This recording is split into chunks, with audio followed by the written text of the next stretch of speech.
Start हमारा अभी new topic.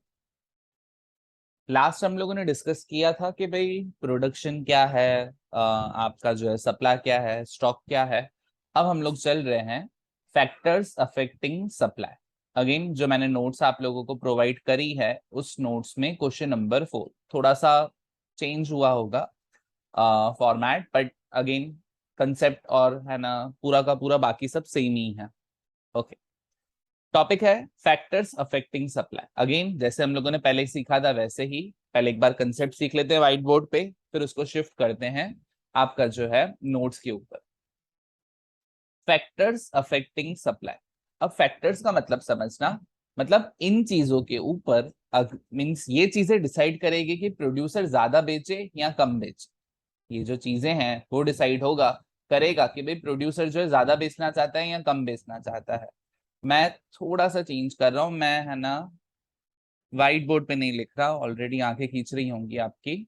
Normal black board है उस पे लिखते हैं आज। चलो ओके, तो जैसे मैंने बताया फैक्टर वर्ड का मतलब क्या है कि ये सारी चीजें जो हैं किसको इम्पैक्ट कर रही है, सप्लाई को इम्पैक्ट कर रही है। देखो, दो आंसर्स आप मेरे को बोल सकते हो, या डायरेक्ट या इनवर्स। डायरेक्ट आपको तब बोलना है जब कोई एक चीज इंक्रीज हो रही है तो सप्लाई भी इंक्रीज हो रही है, या एक डिक्रीज हो रहा है तो सप्लाई भी सामने क्या हो रहा है, डिक्रीज हो रहा है। दोनों में सेम जगह पे चेंज आ रहा है तो बोलते हैं डायरेक्ट रिलेशन। इनवर्स मतलब क्या, कोई एक चीज बढ़ी तो गिर गया, सप्लाई गिर गई, या कोई एक चीज गिर गई तो सप्लाई बढ़ गई, सप्लाई ऑपोजिट चल रही है तो क्या बोलेंगे, इनवर्स रिलेशन। तो डायरेक्ट रिलेशन और इनवर्स रिलेशन। देखो, डायरेक्ट रिलेशन या इनवर्स रिलेशन बार बार किसके ऊपर डिपेंडेंट है, बार बार डिपेंडेंट है प्रोड्यूसर के प्रॉफिट पे। अगर आपका दिल बोल रहा है प्रॉफिट बढ़ गया तो सप्लाई क्या बोलना, बढ़ गया। और अगर आपका दिल बोल रहा है नहीं यार प्रॉफिट कम होगा तो सप्लाई भी आपको क्या आंसर करना है कि सप्लाई भी क्या होगी, कम होगी। सप्लाई पूरा का पूरा किसके ऊपर डिपेंडेंट है, सप्लाई पूरा का पूरा डिपेंडेंट है ऑन प्रॉफिट। ओके, तो ये कंसेप्ट दिमाग में रख के हम लोग जो है क्या करते हैं, नोट्स के ऊपर शिफ्ट होते हैं।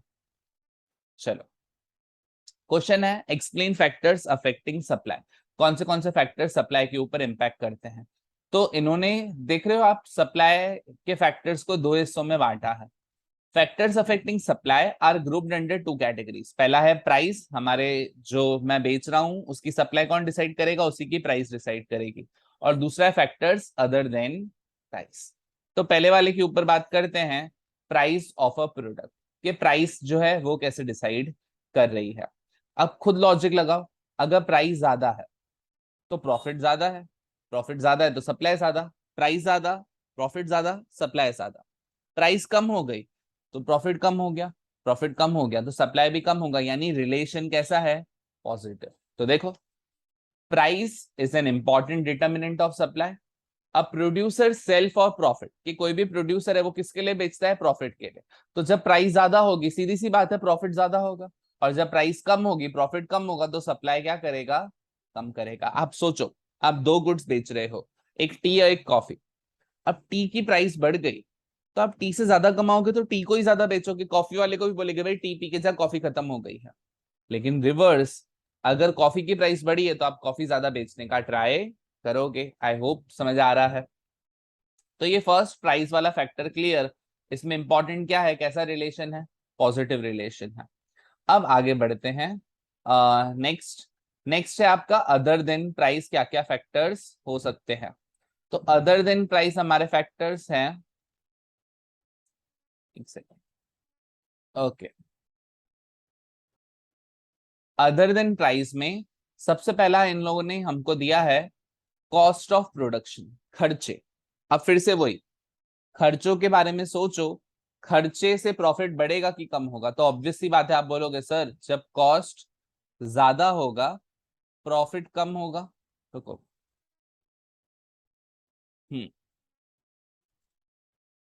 कॉस्ट ज्यादा, प्रॉफिट ऑटोमेटिकली क्या हो जाएगा, कम, प्रॉफिट कम तो सप्लाई कम। यानी इनडायरेक्टली इन्होंने यहाँ पे बता दिया रिलेशन कैसा होना चाहिए, इनवर्स होना चाहिए। Okay, let's read. Supply is affected by change in production cost. Supply जो है कैसे अफेक्ट होती है, चेंज इन प्रोडक्शन कॉस्ट की वजह से भी होती है। Example, when rent is paid to the owner, land wages paid to labourer decreases, the cost of production decreases. के जब हम लोग खर्चे हमारे बढ़ाते हैं तो हमारे है ना टोटल ओवरऑल प्रोडक्शन का खर्चा बढ़ जाएगा, वैसे ही बाकी सब खर्चे कम होंगे तो कॉस्ट कम हो जाएगा। अगर आपका कॉस्ट कम हो रहा है, when cost of production decreases, profit increase होगा। सीधी सी बात है ना, पहले आप ऐसे सोचो, 100 रुपए में बनाते थे, 130 में बेचते थे। 100 में बना के 130 में बेचते थे, अब 100 की जगह 90 में बना रहे हो, तो पहले 30 का प्रॉफिट, अब 40 का प्रॉफिट। तो कॉस्ट कम होगा, प्रॉफिट इंक्रीज होगा, ऑटोमेटिकली प्रोड्यूसर चाहेगा ज्यादा चीजें बेचने के लिए। तो यहाँ पे आपका जो हो गया रिलेशनशिप इनवर्स हो गया। इसके लिए सप्लाई देख रहे हो, कॉन्ट्रैक्ट वर्ड दिया है इन लोगों ने। आगे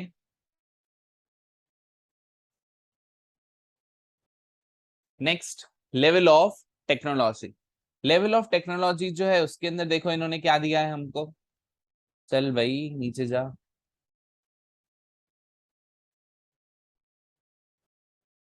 आई गेस थोड़ा सा मेरा लैपटॉप अटक गया है।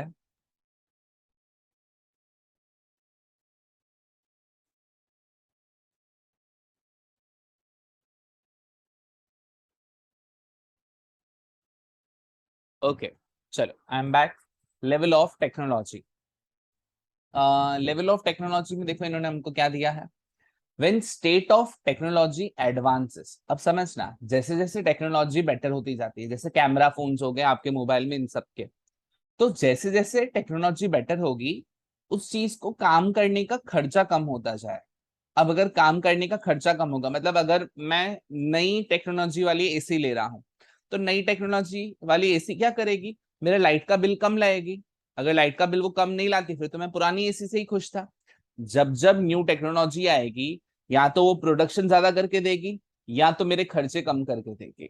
Okay, hence greater amount and better quality of goods are produced with the same or lower cost। Because हमारे पास एक बेटर टेक्नोलॉजी आ गई है, तो अब हम लोग ज्यादा प्रोडक्शन कम कर पा रहे हैं या खर्चा कम कर पा रहे हैं। मार्केट प्राइस तो हमने गिरा ही नहीं, मतलब ऐसे सोचो कि मेरे पास पुरानी मशीन थी वो 50,000 यूनिट्स बनाती थी, अब नई मशीन खरीदी है वो 80,000 यूनिट्स बना रही है, तो मैं ज्यादा बेच पा रहा हूँ। प्राइस तो मैंने बढ़ा ही नहीं, फिर भी प्रॉफिट ज्यादा हो रहा है। तो याद रखना, जब जब लेवल ऑफ टेक्नोलॉजी इंप्रूव होगी, ऑटोमेटिकली प्रोड्यूसर सप्लाई क्या करेगा, ज्यादा। और वैसे ही टेक्नोलॉजी अगर पुरानी होगी तो उतना उसका क्या होगा, प्रोडक्शन कम, तो सामने सप्लाई भी कम। नेक्स्ट है फ्यूचर एक्सपेक्टेशन रिगार्डिंग प्राइसेस। ये भी बहुत इजी है। आप अगेन खुद अपने आप को एक नॉर्मल क्या कहते हैं, जनरल स्टोर का मैनेजर, किराने शॉप वाले के हिसाब से सोचो। आपको लग रहा है कि यार लॉकडाउन आने वाला है, तो आप क्या करोगे, अभी गुड्स को कम प्राइस में नहीं बेचोगे, आप रख दोगे अपने पास, स्टॉक को बिल्डअप करोगे, बिकॉज आपको पता है लॉकडाउन अनाउंस होगा, लोगों की भीड़ आएगी, ज्यादा प्राइस में बेच पाओगे। तो देखो, फ्यूचर एक्सपेक्टेशन अबाउट प्राइस वो करंट सप्लाई को असर करता ही है, हमेशा करेगा। If sellers speculate price of good to rise, अगर आपको लग रहा है एज अ सेलर फ्यूचर में प्राइस ज्यादा होगी, तो अभी आप सप्लाई कम कर दोगे। सप्लाई कम करने को हमेशा याद रखना कॉन्ट्रैक्ट बोलते हैं। और अगर आपको लग रहा है नहीं यार फ्यूचर में प्राइस कम होगी, अभी ज्यादा है, तो अभी आप ज्यादा स्टॉक कर दोगे। तो हमेशा एक समझा के आना और एक वाइस वर्सा लिख सकते हो। अगर टाइम है तो पूरा दोनों समझा के आना। और लास्ट है अदर फैक्टर्स, कि बाकी सारे फैक्टर्स भी क्या करते हैं, सप्लाई को डिसाइड करते हैं। Supply increase when there is increase in number of firms, जब फर्म ज्यादा है आपके पास, मतलब फर्म ज्यादा है, मार्केट में पहले 5 जने थे, मार्केट में 50 जने हैं, ऑटोमेटिकली सप्लाई क्या होगा, बढ़ेगा। Producing the product when political stability मतलब दंगे नहीं हो रहे हैं, झगड़े नहीं हो रहे हैं, ऐसा कुछ नहीं हो रहा है, तो वो भी अच्छा लगता है सारे बिजनेसमैन को। कंडीशंस कंड्यूसिव है, कंड्यूसिव वर्ड अगर समझ में नहीं आए वहां पे लिख दो कंड्यूशन। कंड्यूसिव का मतलब होता है सपोर्टिव, हमारे बिजनेस के लिए सपोर्टिव है। When elective law and order mechanism and legal system exist, के एक लीगल सिस्टम है, रिलेशन इंडस्ट्रीज के बीच में अच्छे हैं, सब काम अच्छे से हो रहे हैं, तो क्या होगा, ऑब्वियस सी बात है सप्लाई बढ़ेगी, लेकिन अगर सप्लाई डिक्रीज होना शुरू हो सकती है कब, जब ये सारे फैक्टर्स हमारे अगेंस्ट में चले गए। तो यहाँ पे हमने एक और इंपॉर्टेंट आंसर पढ़ा 5 मार्क के लिए इंपॉर्टेंट, आपका जो है फैक्टर्स अफेक्टिंग सप्लाई। एक बार मैं फटाफट वापस रिवाइज करवा दूं। सबसे पहले आपको लिखना है कि दो हिस्से करने हैं, प्राइस अलग और अदर देन प्राइस अलग। प्राइस का डायरेक्ट रिलेशन या positive relation, cost of production का इनवर्स, लेवल ऑफ टेक्नोलॉजी जितनी अच्छा सप्लाई ज्यादा, जितनी खराब या जितनी पुरानी उतनी सप्लाई कम, फ्यूचर एक्सपेक्टेशन ये हमने डिस्कस किया, और लास्ट अदर फैक्टर्स। ओके, अब आ जाते हैं question number 5, individual supply and market supply. Okay, question 5 individual supply and market supply. उसमें इंडिविजुअल सप्लाई क्या है और मार्केट सप्लाई क्या है वो समझना है हमको। तो देखो, इंडिविजुअल सप्लाई जो है सिर्फ एक इंडिविजुअल प्रोड्यूसर के हिसाब से है, सिर्फ और सिर्फ एक इंडिविजुअल प्रोड्यूसर के हिसाब से हम लोग सोच रहे हैं कि एक अकेला प्रोड्यूसर जो है वो क्या क्या है ना सेल कर सकता है। अगर एक इंडिविजुअल के हिसाब से सोचें तो individual supply, for example producer A, उसको हमने पूछा कि भाई तेरी सप्लाई क्या क्या रहेगी अलग अलग प्राइजेस के सामने। तो प्रोड्यूसर ए ने हमको क्या बताया, प्राइजेस और सामने सप्लाई। उसने बोला कि भाई प्राइस 10 होगी तो मैं 50 यूनिट बेचूंगा, प्राइस बढ़ाओगे 20 करोगे तो मैं 100 यूनिट्स बेचूंगा, 30 करोगे तो 150, 40 करोगे तो 200। तो जितनी जितनी हम प्राइस बढ़ा रहे हैं वैसे वैसे वो सप्लाई बढ़ाता जा रहा है। लेकिन ये किसके हिसाब से है, प्रोड्यूसर ए के हिसाब से। प्रोड्यूसर बी बोल रहे हैं जब प्राइस 10 होगी तब मैं 70 बेचूंगा, 20 होगी तब 100 बेचूंगा, 30 होगी तो 130 बेचूंगा, 40 होगी 160 बेचूंगा। तो वो अपने हिसाब से बता रहे, कौन बता रहा है, बी। और अगर हम ए और बी दोनों को प्लस कर दे तो 50 प्लस 70 वो हमारे लिए क्या हो जाएगा, दोनों का एडिशन मार्केट सप्लाई।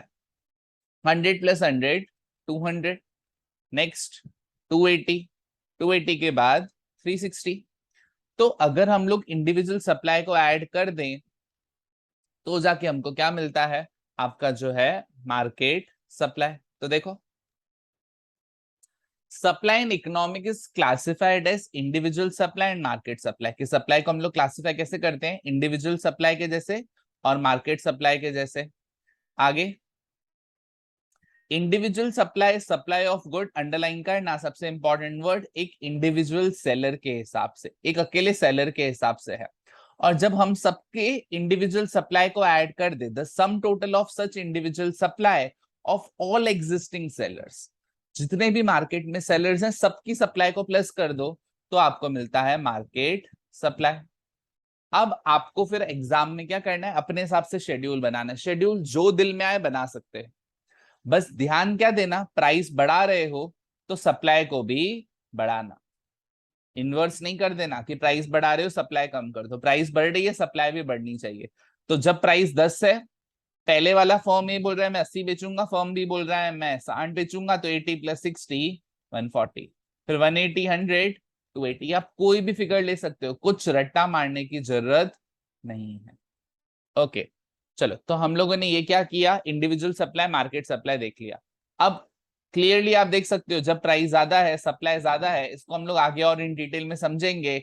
इस लॉ का नाम क्या है, लॉ ऑफ सप्लाई। जैसे डिमांड चैप्टर में है लॉ ऑफ डिमांड, वैसे यहाँ पे क्या है, लॉ ऑफ सप्लाई। अब एग्जाम में इसके बाद आपको डायग्राम बनाना है। सुनना, डायग्राम कैसे बनाते हैं। चलो, डायग्राम बताते टाइम पहले लिखना, मेंशन करना कि आप किसके बारे में पहले बता रहे हो। पहले हम बना रहे हैं इंडिविजुअल ए के बारे में। हमेशा एक्स एक्सिस के ऊपर हम लोग लेंगे सप्लाई और वाई एक्सिस के ऊपर हम लोग क्या लेंगे, प्राइस। तो आपका डायग्राम कुछ ऐसे ऊपर जाएगा, ऐसे इंडिविजुअल ए का, इंडिविजुअल बी का, और दोनों जहां पे इंटरसेक्ट करें मींस दोनों जो हैं साथ में दिखाओगे तो आपका क्या आएगा, मार्केट सप्लाई आएगा। अगेन टेक्स्ट बुक में आपको क्या दी हुई है, डायग्राम्स दिए हुए हैं, आप टेक्स्ट बुक के डायग्राम्स भी देख सकते हो। ओके, तो आप है ना अभी देख पाओगे कि भाई अगर हम लोग जो है डायग्राम बनाते तो टेक्स्ट, अब मैंने टेक्स्ट बुक शो कर रहा हूं आपको, तो टेक्स्ट बुक में आप देख सकते हो सप्लाई कर्व किसका, फर्म ए का। देख रहे हो, जैसे मैंने कहा एक्स एक्सिस पे इन लोगों ने क्या लिया है, आपका जो है सप्लाई, वाई एक्सिस पे इन्होंने क्या लिया है, प्राइस। तो ऊपर जो शेड्यूल आपने लिया है, आप लोगों ने खुद ने जो शेड्यूल सिलेक्ट किया है उस हिसाब से बनाना। बस ध्यान देना, लेफ्ट टू राइट ऊपर जाना चाहिए डायग्राम। लेफ्ट टू राइट ऊपर क्यों जा रहा है, पॉजिटिव रिलेशन दिखा रहा है। फिर सप्लाई कर्व बी का, और ये आपका क्या आ गया, मार्केट सप्लाई। अगेन सबसे इंपॉर्टेंट नेक्स्ट इसका एक्सप्लेनेशन। एक्सप्लेनेशन में देखो क्या दिया है, above schedule shows individual supply, और साथ में जब दिखाते हैं तो उसको बोलते हैं मार्केट सप्लाई। तो पहले आपको लिखना है इंडिविजुअल सप्लाई के बारे में, और फिर किसके बारे में लिखना है, मार्केट सप्लाई। इंडिविजुअल सप्लाई, और उनमें से हम लोग बनाएंगे इंडिविजुअल सप्लाई और मार्केट सप्लाई की कर्व। तो थर्ड, फिर आप पहले इंडिविजुअल सप्लाई लिखा, फिर मार्केट सप्लाई लिखा, फिर आप क्या लिख रहे हो, कर्व्स के बारे में। अब सबसे इंपॉर्टेंट आएगा कि कर्व का कैसा है स्लोप, पॉजिटिव स्लोप है। क्यों पॉजिटिव स्लोप है, पॉजिटिव रिलेशन बता रहा है कि एक चीज बढ़ रही थी, जब प्राइस बढ़ रही थी सप्लाई भी बढ़ेगा, प्राइस गिरेगी तो सप्लाई भी गिरेगी। तो दोनों में ये जो पॉजिटिव रिलेशन है, इसके लिए आपका क्या हो रहा है, लेफ्ट टू राइट वो पॉजिटिव स्लोप दिखा रहा है। पॉजिटिव स्लोप मतलब ऊपर जाना, नेगेटिव स्लोप मतलब नीचे आना। तो अगर आपको डिमांड का डायग्राम याद होगा तो डिमांड का डायग्राम क्या था, नेगेटिव था। अब सेकंड लेक्चर का लास्ट आंसर, पहले में हमने 3 आंसर्स पढ़े थे, अब सेकंड में भी हम 3 आंसर पढ़ रहे हैं। सप्लाई फंक्शन, ये ज्यादातर 3 मार्क्स में आता है। अगर आपने वीडियो अच्छे से देखी है तो आपको डिटर्मिनेंट्स याद होने चाहिए। डिटर्मिनेंट्स मतलब फैक्टर्स अफेक्टिंग सप्लाई। क्या क्या मैंने फैक्टर्स सिखाए थे आपको, तो वही सारे फैक्टर्स बता रहे हैं। तो देखो, ये है supply function, S of X is equal to, S of X मतलब है supply of X, is equal to function, किसका फंक्शन, पहला है पी ऑफ एक्स। तो हमारी प्राइस, सबसे पहले याद है हमने किया था, 2 हिस्से बांटे थे हमने, एक पढ़ा था प्राइस और दूसरा था अदर देन प्राइस। तो अदर देन प्राइस के अंदर